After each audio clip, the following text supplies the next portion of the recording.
Welcome to Conservation Unfiltered, a podcast all about the North American model of conservation and your chance to dive into conversations about trends, research, and outdoor activities.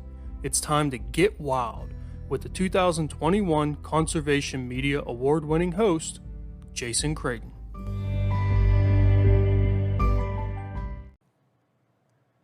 Welcome back to the Conservation Unfiltered podcast presented by Conserve the Wild. I'm your host, Jason Creighton, and this is episode number 148, The Importance of Sagebrush Habitat with Whit Fosburgh. Now, in this episode, I'm talking with Whit about sagebrush habitat. Whit is the president and CEO of the Theodore Roosevelt Conservation Partnership, an organization working to guarantee all Americans quality places to hunt and fish.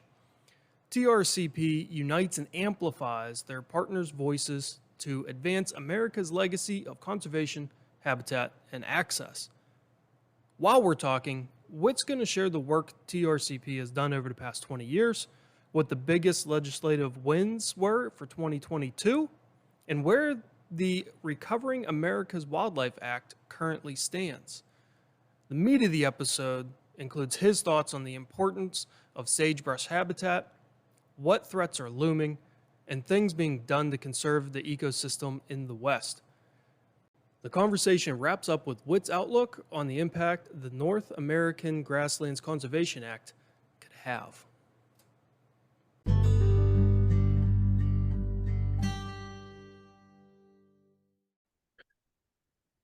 All right, welcome back, everyone. And as you heard in the intro, our guest on the line today is Whit Fosburgh of the Theodore Roosevelt Conservation Partnership.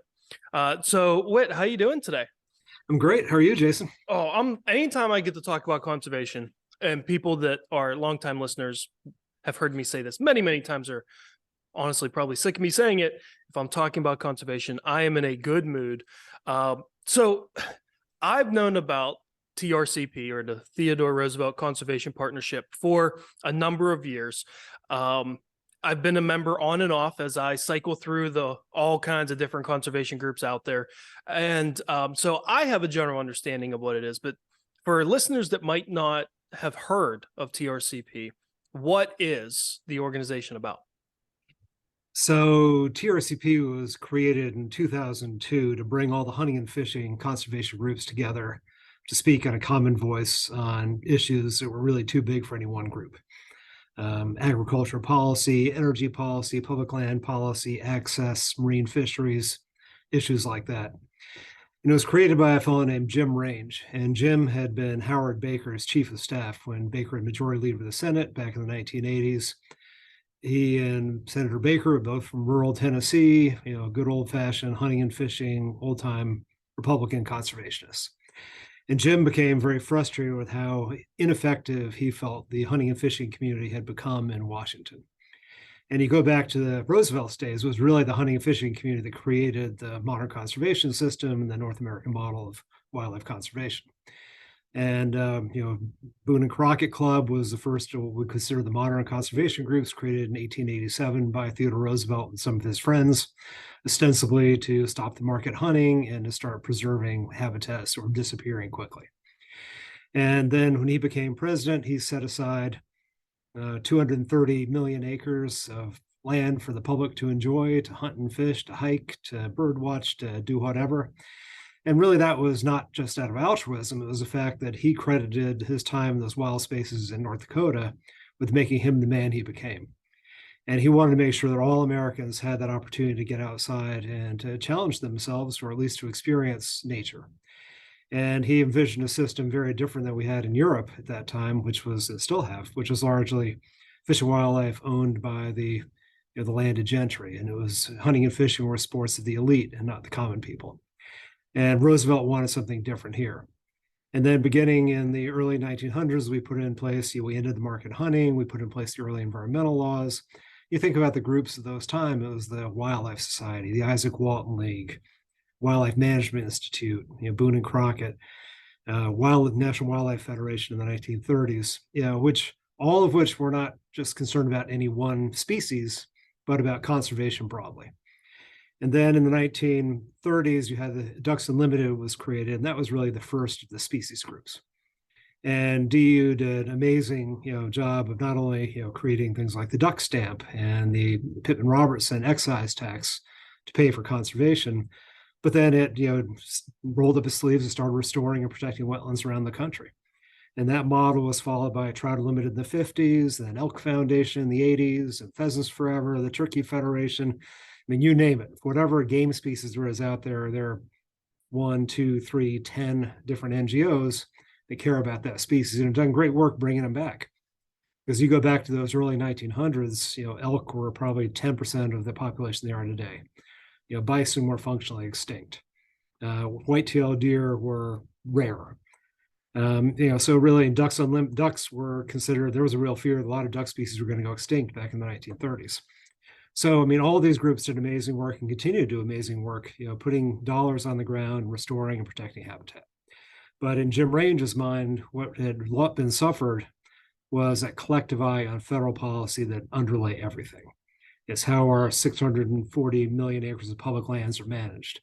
It's the science capacity we have in this country. It's conservation funding.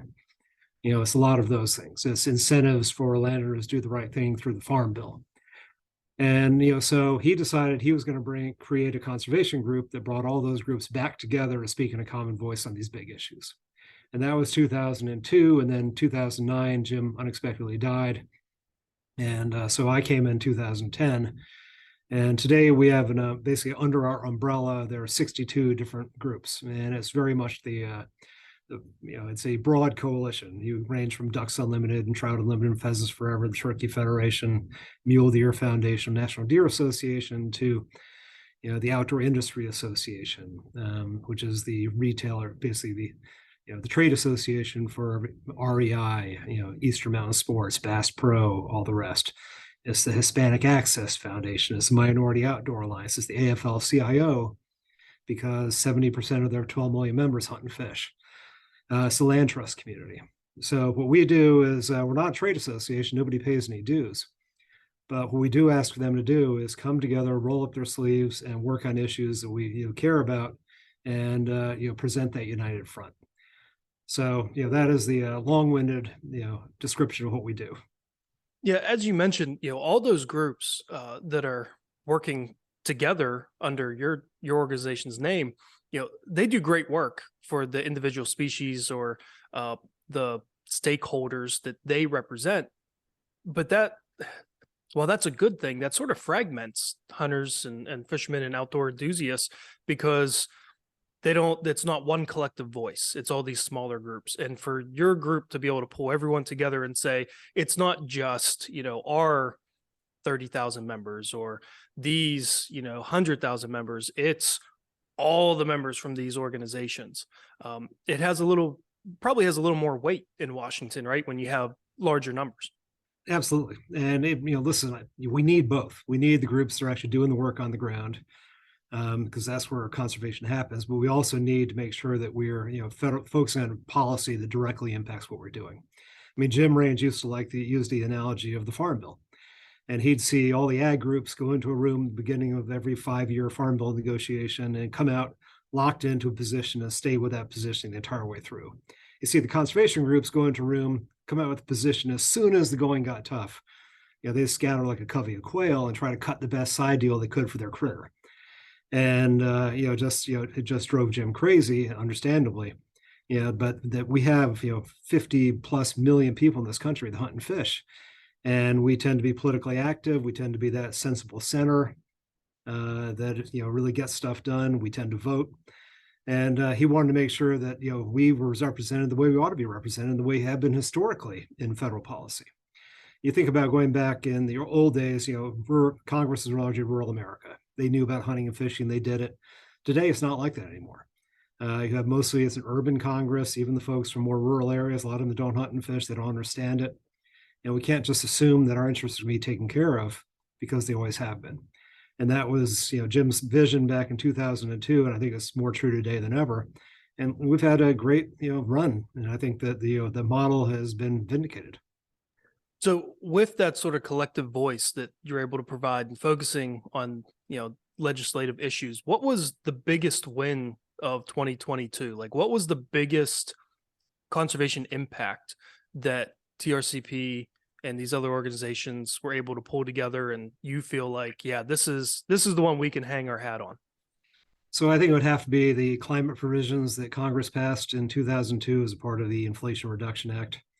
It was very clear several years ago that climate was going to be where the action was happening on conservation policy.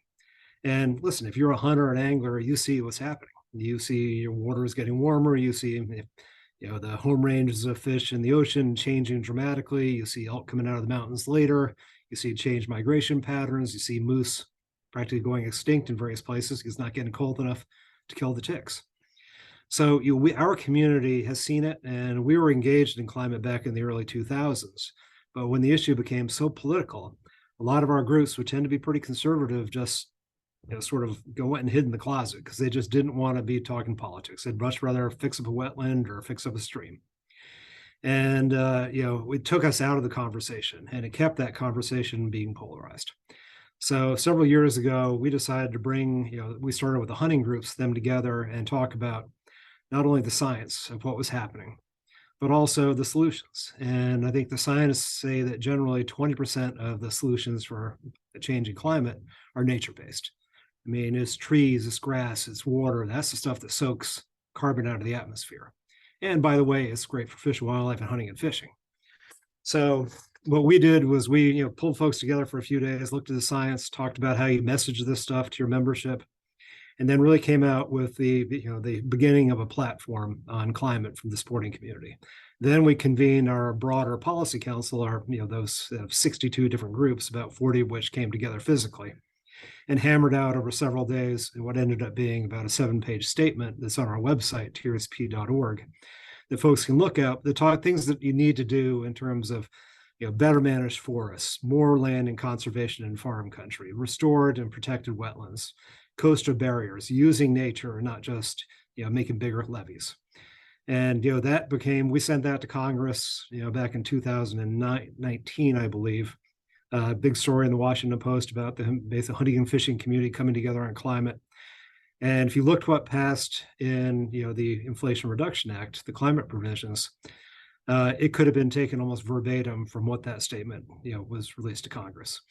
We had called for a doubling of the conservation titled the Farm Bill, which is currently about $6 billion a year in the Farm Bill for conservation on private land. It's the biggest conservation program in this country. And after the Inflation Reduction Act, that has doubled. You look at natural infrastructure, and when we had the bipartisan infrastructure bill that passed, it had a heavy emphasis on natural infrastructure. So instead of building bigger seawalls, invest in barrier islands, coastal wetlands, mangrove swamps, things like that act as natural barriers to rising sea levels. Invest in greenways and wetlands along our rivers, not just bigger levees. Better managed forests to deal with forest fires and to prevent them. Plus, we need that myriad of forest types out there. We need early successional, late successional, in between. And you look at the eastern United States right now, where we have this sort of sea of sameness of middle-aged stands, and you see what the impact has been on ruffed grouse and other species. So I think that the community came together, and they don't need to necessarily talk about climate, but by putting their shoulder to the wheel on this all together, we're able to get $40+ billion, for natural climate solutions in that bill. And that's a game changer. Now the challenge is going to be to keep that money and to get it out on the ground and to make sure that we're not wasting it away. Yeah, it's one of those, while climate might sort of be the umbrella of everything, for these groups to be able to sell it more as how it can benefit what their constituents are looking for, right? Like their stakeholders. You're talking about things like soil health and better managed forests and more wetlands, and which means wetlands. More ducks or more deer. Absolutely. Or healthier deer. Yeah. So being able to structure it in the right way, that makes a ton of sense to sort of kill two birds with one stone type deal. Yeah. And really, I think it helped create some of that safe space for more conservative folks to come in and be for dealing with climate, because it's not just about sort of cap and trade or reducing oil and gas in favor of wind and solar, all of which have implications. This is something our community knows really well and are experts at, and it's very comfortable for them. One of the things that I was one of the bills that I was very excited about when I heard that it was being proposed was Recovering America's Wildlife Act. And I thought, this is the kind of bill that everyone can benefit from, because not only are we trying to keep animals, and fish and wildlife from getting on the endangered species list, but the sort of like fringe benefits of all these little habitat things that state agencies are going to be able to do are also going to help, the hunters and the fishermen. And it like there was, other than, I guess if you're like a fiscal kind of conservative that doesn't want to spend money, there's really no downside to this bill. What's going on with RAWA? It didn't make it through in 2022. So does that mean that it's dead, or is it just renew the push? Oh, I mean, well, I'll never say something's dead, especially if it's good.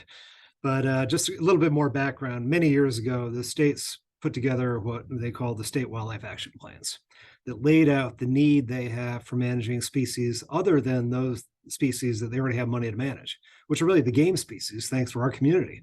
Licenses that we pay, the excise taxes that we pay, that funds the majority of state fish and game conservation agencies. Now, they use some of that money for broader habitat stuff that benefits multiple species, and that's great. But it's very clear that they don't have the resources they need to keep the, you name it, the meadowlarks, the whatever the species might be that is not a game species from, blinking out. And so, the collective cost of what the needs by the states was about 1.3 trillion or billion dollars a year. And that became the backbone of the Recovering America's Wildlife Act that would create, basically dedicated permanent funding for the states to work on this. And the idea being, to the extent that you can, a little bit of money right now to prevent a species from dipping into that threatened or endangered level, where then you're in triage mode and it's way more expensive, ultimately is a smart thing to do, not just ecologically, but fiscally. And then, part of the challenge was, in the way Congress works these days, is you're going to do something like that that costs money, you have to come with what they know is called as a pay for. So how are you going to pay for it? And there have been a variety of ideas that were tagged to the Recovering America's Wildlife Act, which sort of kept shifting, and that's been part of the problem. And the most recent one we thought we had was, how you deal with basically taxes on cryptocurrency and, sort of instant, profits from crypto trading. And the main crypto groups were fine with our quote pay for. Some of the shadier groups were not. But again, I'm not an expert in crypto, so I'm not going to go very deep into that one. But the pay for ended up being a problem at the end of the year. While technically the bill was paid for, Mitch McConnell, who was the Republican leader in the Senate, didn't want any provisions in the bill that passed at the end of the year, the omnibus bill, that basically were new spending, even if they were paid for. And so it fell off the wagon at that point. Now, there are a couple of things that this points to. One is that Congress doesn't work the way it used to work, which is you have a good bill, you have majority support for it, you have bipartisan support, you bring it up for a vote. That just doesn't happen. You only have a few bills, every year that really are vehicles for other stuff. And there is everybody in town competing to get their favorite bills, tacked onto that. And sometimes you get it. I mean, for example, we had a chronic wasting disease bill that we got onto this one, which didn't spend money at authorized spending, or $70 million a year for the states for surveillance testing, and then half of that for research at the feds, USDA and USGS. So we were able to get some stuff in there, and that was good. But we were not able to get RAWA, Recovering America's Wildlife Act, because it was just considered a big chunk of change. And it was guaranteed funding, which Senator McConnell didn't want, and we're going to make another run at it this year. The problem is you have to basically, it all starts again, because that was the end of the Congress, and the Republican champion for that, Roy Blunt from Missouri, retired. And so now, Martin Heinrich, who's a Democratic lead, who's phenomenal.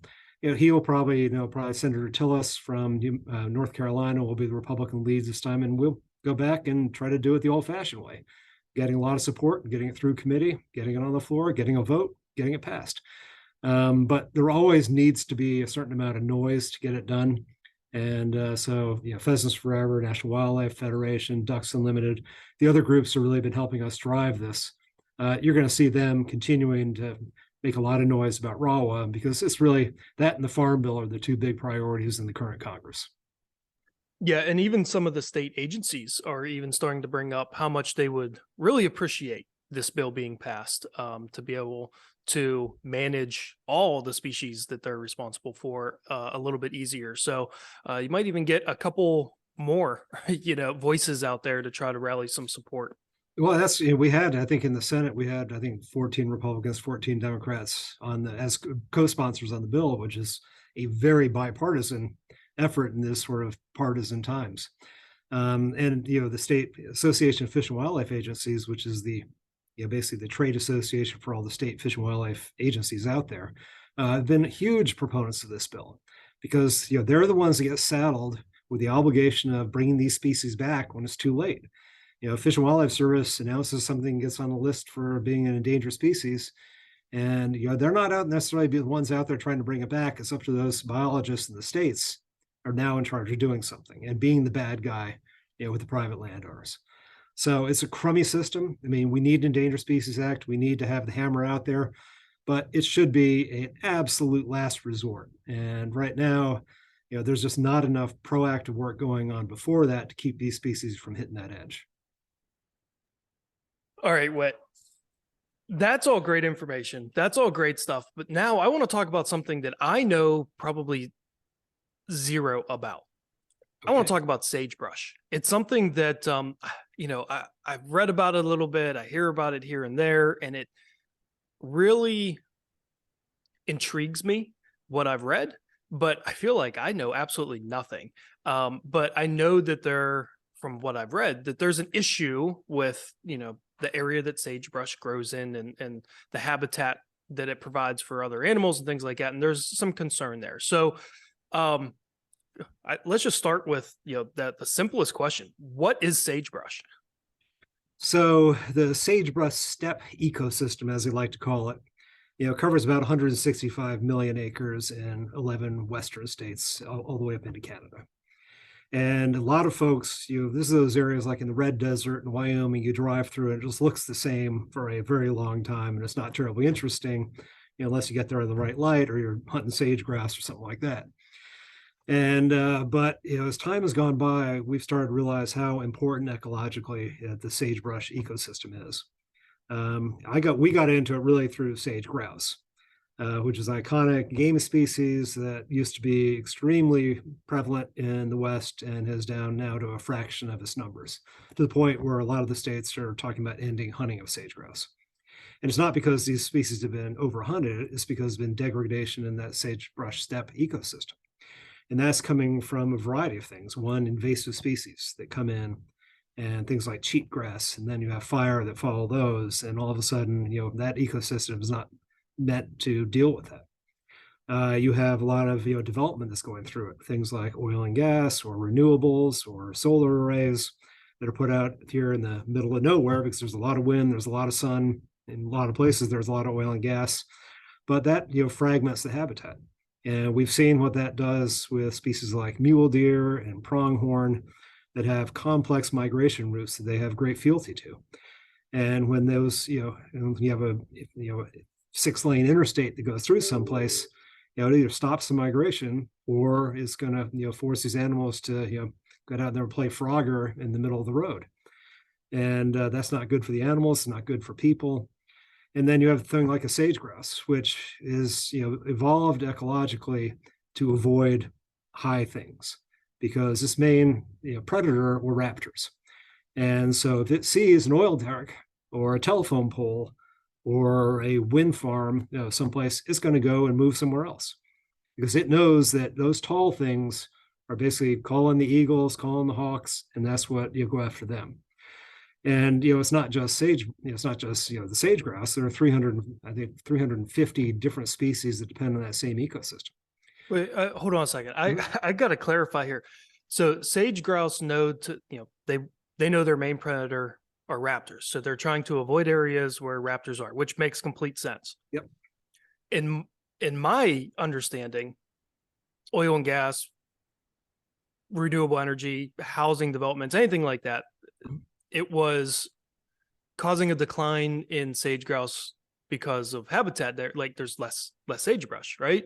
You're Yep. saying that it's not just that even if let's say a wind farm has a not overly huge footprint, okay, let's say that magically they can just place those wind turbines and they don't disrupt a whole lot of area. Those sage grouse are still going to move out of the surrounding area just because they know that raptors like to sit at high places. Correct. So yeah, That is you wild. described it exactly right, because you have the actual direct loss of physical habitat. But then you also have, anytime you have a highway going, for example, you're probably going to have utility lines that run alongside it. And those are opportunities for raptors. You have oil and gas derricks, you have a wind farm, you have anything like that out there. Those birds are going to move, I can't remember the exact distance, but it's way further than you'd think. And, so you have this combination of, direct development, then indirect development and fragmentation, and it pushes them into smaller and smaller areas. And so that's the real threat. And that's why species have suffered. And that's why all of a sudden people are now starting to talk about, the sagebrush ecosystem as such a critical, as such an endangered ecosystem out there. So when you're talking about the sagebrush ecosystem, like I'm an East Coast guy. Yeah. Whenever I think of ecosystem, like I'm thinking of some grasses that are growing, some shrubs that are growing, some trees. You mentioned driving through Wyoming through sagebrush country. It's a sea of same. That's an ecosystem in itself. It's Oh, just yeah, basically just that sagebrush. absolutely. And it's as far as the eye can see, and it's flat, but there's a lot more happening out there than you think. Yeah, so let's get into that. Like, what is it? Like I said, I'm an East Coast guy. Like everything in an ecosystem in my mind, like there's multiple parts, they all play a part. If there's just if it looks like just one plant out there, right? Like one bush, basically it's growing. Like, how is it that sagebrush can support, multiple species and be an ecosystem in and of itself? What are those other things that are happening out there? Yeah, so it's not as monolithic as it looks like. If you you wander through it, you're going to find little wet areas that have grasses, and those are the areas that typically the sagebrush will go and do their sort of famous mating dances. You'll have old growth sagebrush that they like to hide under. You'll have younger sagebrush that they may eat or eat bugs off of. That is different. So there is diversity out there. It's just not as visible. And but there's been a whole essentially series of species, 350 of them, that have evolved to live in this what looks like just a sea of sagebrush. And in fact, the National Geographic did a really good film a few years ago called The Sagebrush Sea that talks about this, and that talks about sort of the threat, but also how cool it is, this sort of unappreciated ecosystem out there. And so you have but in going back, if you have, for example, there's a lot of grazing out in these areas too. And if you have too many cows in it, then they're going to pound those little wet areas and the grasses. If you're developing water around there, all of a sudden these seeps are not going to seep anymore. So there's a lot of different threats. It's not just as simple as utility lines and wind farms and oil and gas derricks and roads. So there's a lot of other stuff going on too. But the bottom line is that we're losing sagebrush, we're losing the species that depend upon it. So you mentioned that cheatgrass is an invasive species that will sort of take over, and then fire being detrimental to the sagebrush.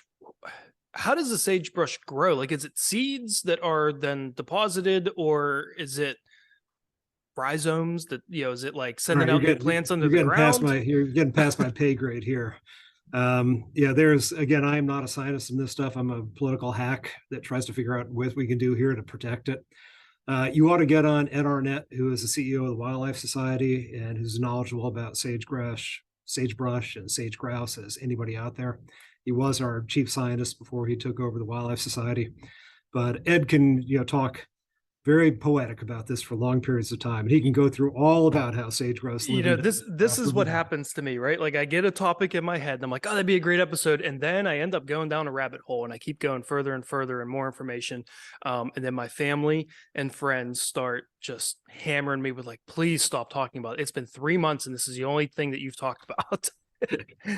Well, I'll nip that in the bud with my own ignorance.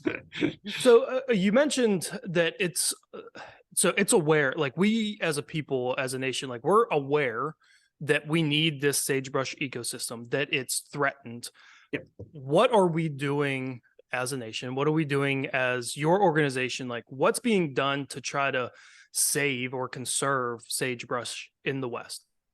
So there's a ton going on. And in fact, this is a place where the Endangered Species Act has worked the way it's supposed to work, because the pressure of a listing, which would have covered 165 million acres in 11 states, brought everybody together to come up with a plan to avoid that. And so you have the cattle industry, you have oil and gas industry, you have others. There's been a tremendous amount of money provided with private landowners to change fencing. Fences kill a lot of sagebrush grass too. And that listing is that you're referring to is for sage grouse, right? Like Correct. it was very sage grouse were very close to being listed.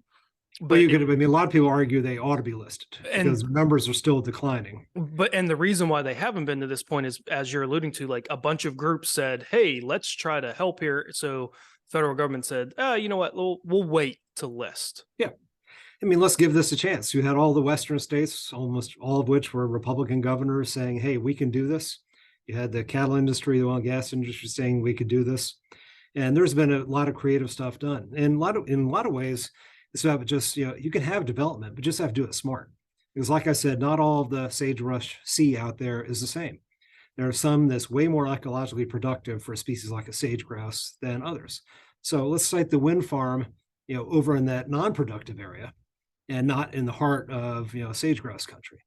If we think about doing oil and gas development, because of things like technologies of horizontal drilling, we can put one pad and then drill horizontally for 6 miles, and you don't have to have a pad every quarter mile.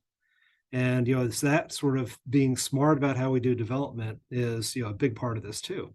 But you also have to make sure we're not going out and doing new oil and gas leases in critical habitats, things like that. And we also have to make a real effort in getting rid of those, invasive species like cheatgrass. And, that is very manual labor of going in there and getting that stuff out. It may involve chemicals, but fire is a huge threat to a lot of the sagebrush ecosystem. And cheatgrass gets in there, it looks beautiful and green early on, and then it turns super dry and it becomes a conduit for massive fires. And so we need to get that off the ecosystem. And that's not going to happen by, a government agent not doing it. It's going to be with groups like Pheasants Forever or Mule Deer Foundation or others that get their hands dirty and work with landowners to do this, or work on federal lands, or work with the feds to do it, or the states. So I think that, there's been a lot of progress made. There are a lot of things that, the sage grouse populations they fluctuate a lot, having to do with just the weather. I mean, if you have a good moisture year, you're going to have a lot more, sage grouse the next year. If you have a multi-year drought, you're going to have lower numbers. And that's probably been true for the extent that we've had sage grouse on the ecosystem. But because of the climate, it gets exacerbated. And you have much more severe droughts or severe, rains or, snow events or whatever it might be. But at the same time, I think that you have to be something of an optimist to see everybody who's come together to try to solve this problem. And the federal government has put a lot of resources into it, something called the Sage Grouse Initiative at Department of Agriculture. They got a cool website. It really talks about the investments they've made with private landowners using farm bill programs to do the right thing, changing fencing, restoring wet areas, getting rid of invasives, you name it. Yeah, and I really want to reiterate here. You mentioned the hammer of an ESA listing. If the sage grouse would have been listed, that would have meant absolutely no development over all those acres of sagebrush. Basically, yeah, I mean, there would have been, some sort of critical habitat designation to pick the best areas. But what it does is it makes the process acrimonious from the beginning. And you're going to have a lot of, the that sort of thought about, shoot, shovel, and shut up. And you don't want to have sage grouse on your property because it's going to be trouble. And that is just not conducive. We have to have the private landowner as a part of the solution. We have to have oil and gas part of the solution, and we can do it. It's just a matter of sort of changing the way we've done things forever, and having the resources to make it people's worth their while. But it's not just about the sage grouse, because all those other species are going to benefit if we do it right for the sage grouse. I mean, pronghorn numbers follow largely the sage grouse numbers. All right, so now let's get a little bit closer back into your wheelhouse in talking about a new to me at least, legislative bill that's being put out there, the North American Grasslands Conservation Act. What is it, and why is this an important bill to focus on this year? So, we've just been talking about, the sagebrush, but really grasslands and sagebrush, face a lot of the same issues. They're underappreciated ecosystems that have incredible, wildlife value, and they're declining at a rapid rate. And if you look at something like the, grasslands across the country and some of the species that depend on them, so according to the stats we put together behind this bill that we're going to talk about in a minute, 73% of our nation's grasslands, and by that we mean things like tall grass, mixed grass, short grass prairies, sagebrush steppe, coastal and savanna grasslands, have disappeared. And the species have followed the same path. I mean, what bobwhite quail are down about 85% in the last 50 years. Meadowlark, I grew up in the Northeast. We had a lot of meadowlarks around. I'm 60 years old, and during my lifetime, we've lost 3/4 of our meadowlarks. So it's not just a game issue. I mean, it is an ecosystem issue. And science has really come a long way on this and really taught us about how important these ecosystems are and just how threatened they are. And so, the threats range from conversion to development, conversion to row crops, fire, invasive species like cheatgrass, and just, a change in climate. So what we did was, with Pheasants Forever, National Wildlife Federation, Ducks Unlimited, others, is put together a bill, called as you mentioned, the North American Grasslands Conservation Act, that would mirror what we call NAWCA, the North American Wetlands Conservation Act, that was passed back in the 1980s to conserve wetlands, which were declining at a very rapid rate then too. And there's nothing regulatory about this bill. It is incentive based.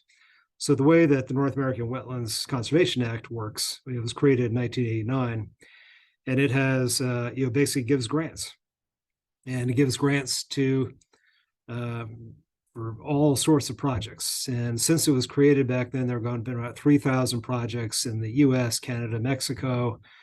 All the federal dollars have been, $2 billion of federal funds have been matched by nearly $4 billion in other funds. And we've impacted about 31 million acres of wetlands and associated uplands. And it has really helped stem the decline in waterfowl species in this country. Now, we still have a lot of work to do with wetlands, particularly in places like the prairie potholes, but it has been a huge success, and has done it without any sort of laws to punish people for doing the wrong thing. Is totally incentive based. And so, based on the success of the North American Wetlands Conservation Act, we drafted the North American Grasslands Conservation Act to do the same thing, and give grants, matching grants to do projects around North America that would benefit and bring back grassland habitats. So historically, Mhm. Conservation has been seen as a bipartisan issue, right? Things that both Democrats and Republicans can get behind. And as you mentioned, in partisan times, it seems like the bills that get passed are the ones that are conservation based, because each side can sort of sell it to their constituents. Is this act also bipartisan? Is this bill bipartisan in support? Well, we certainly hope it will be, and if it's not going to pass. So The bill that was dropped in, last Congress was dropped in by Senator Ron Wyden, a Democrat from Oregon, and a couple other Democrats. It was really a marker bill. Get it in there, see what people thought about it, make suggestions. Yeah, but this year, if we're going to pass this bill, it's going to have to be bipartisan. And the way we did it with RAWA, which may not be the best example since we didn't pass it, is you always try to get basically one Democrat for one Republican as co-sponsors on the bill. And I think over time, I think we will get that here. I mean, there's still a lot of things that need to be decided. There are some folks that money goes through the U.S. Fish and Wildlife Service, which has done a great job on NAWCA. Some folks on the Grasslands side would love to see that go through USDA, that has more of a history of dealing with the farming community.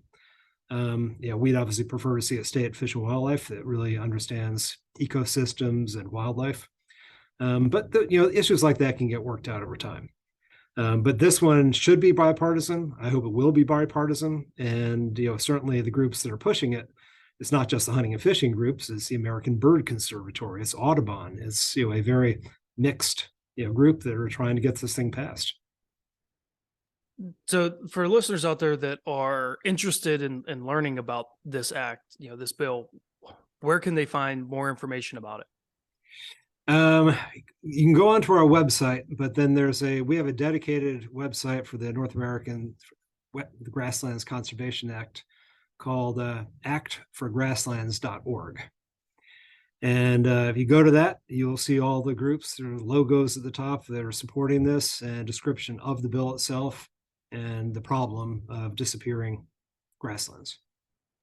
And would it be safe to say that if you check out that website, you're like, yeah, I want to support this bill, that those same listeners should reach out to their senators and representatives and say, hey, when this bill comes about, I want you to support it, or hey, I want you to sign on to this bill?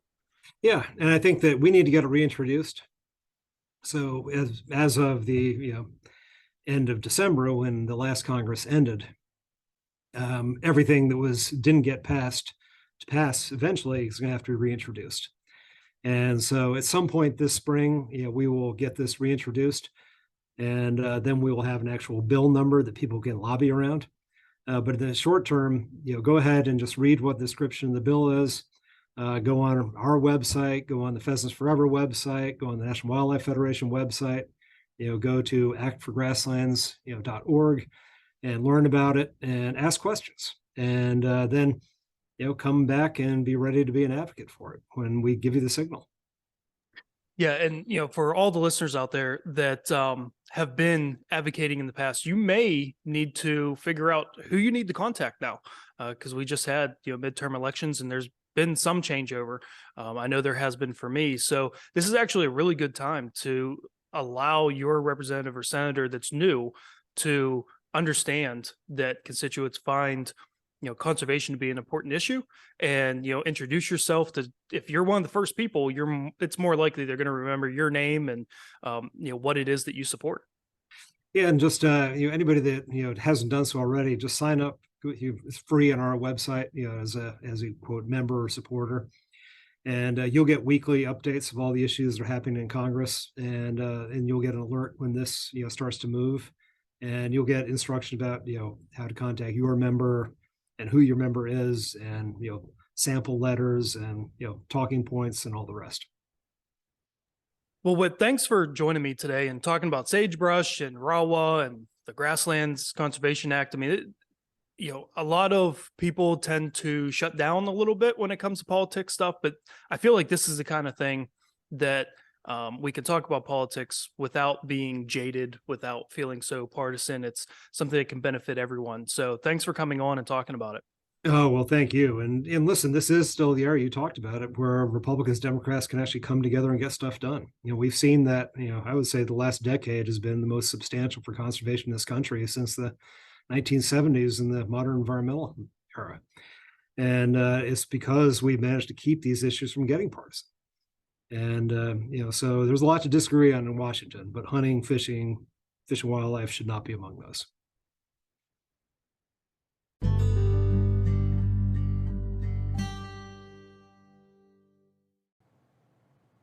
And that'll do it for today's episode. Big thank you to all of you listening. And of course, a big thank to Whit for coming on to talk about the work the TRCP does and just everything involved with sagebrush habitat. There's so much going on in the West that is detrimental to sagebrush habitat. And this habitat is very much a important resource to so many species of wildlife in the West. Put this as just another thing that needs to be the focus of conservation efforts. I do want to applaud, the public and private entities, saying like, hey, let's try to fix this ourselves. It's not, that we can't drill for gas and oil. It's, not that we can't have housing developments. We can do those things, but let's do them responsibly, and let's put them in places that aren't going to have, this huge impact on the ecosystem. And, basically, we just need more of that, right? There'll be less government intervention if we just think with common sense and stop going in the direction of, money and greed and I'm just out to make a buck. So if we could all just work together on these things, it could definitely make it a whole lot easier to get conservation done properly. Until next time, get outside, take someone with you, and as always, stay wild.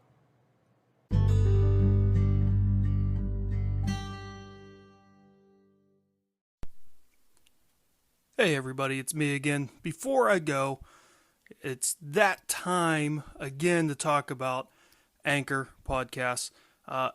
It's what we use here at Conservation Unfiltered. We can edit and record and everything right from our phone or computers.